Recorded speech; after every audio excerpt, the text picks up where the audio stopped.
More than 2,800 attendees interact with over 90 global economic and financial leaders at Hong Kong's Asian Financial Forum 2016. Prominent figures discuss the world's major economic issues and challenges. Among them, keynote speaker Dr. Ben Bernanke, who oversaw US economic policy from 2006 to 2014. From the US perspective, what we have is a fairly solid but moderate recovery in the US, powered by households and construction, residential building and the like. The major industrial economies, Europe and Japan, are growing but very slowly. And in the emerging world, related to the slowdown in China, we see some pressure on some of those countries.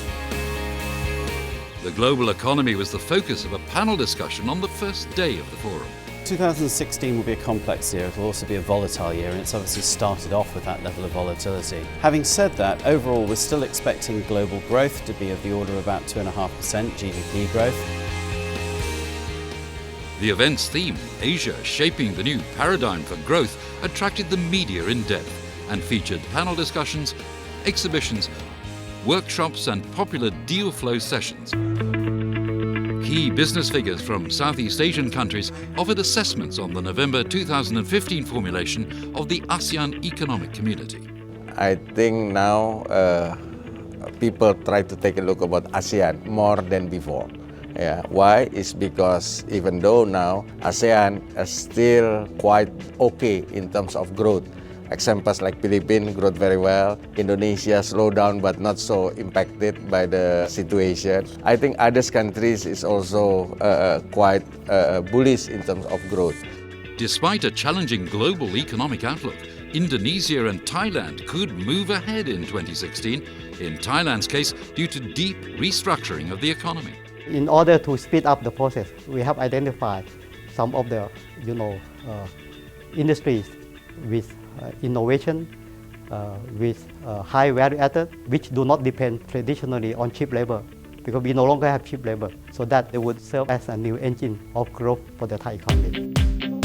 China's Belt and Road Initiative was another major issue discussed throughout the forum, including at a breakfast panel showcasing Hong Kong's role as a superconnector. In fact, ASEAN integration could also see member countries like Thailand benefit from Belt and Road developments across an even wider region. Being the center of this Greater Mekong sub-region, we are strategically positioned to take advantage of the Chinese new initiative. The investment they talk about would benefit us tremendously. Speakers refer to the Belt and Road advantages to come. I'm certainly in favor of efforts to improve infrastructure, to increase trade, to increase economic integration, and that's the goal of this, so I think that's good.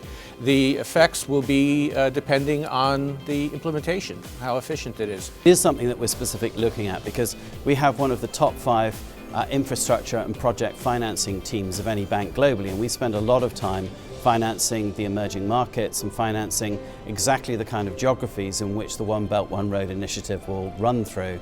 So this is a business opportunity that actually at HSBC we're quite heavily focused on.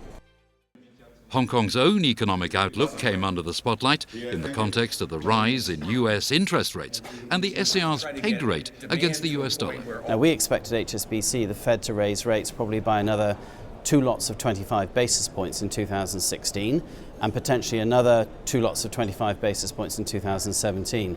Now that level of rate rise Hong Kong can easily manage its way through. That is not a significant issue at all to Hong Kong, either its economy or indeed the property market.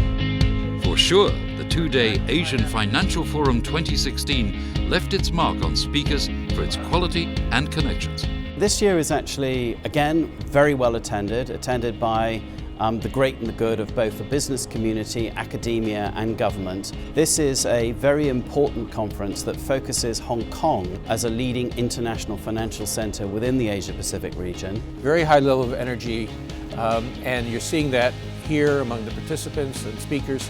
So it's a pleasure for me to be here. I've enjoyed it, and certainly this is one of the areas of the world where the most interesting things, economically speaking, are going on for sure.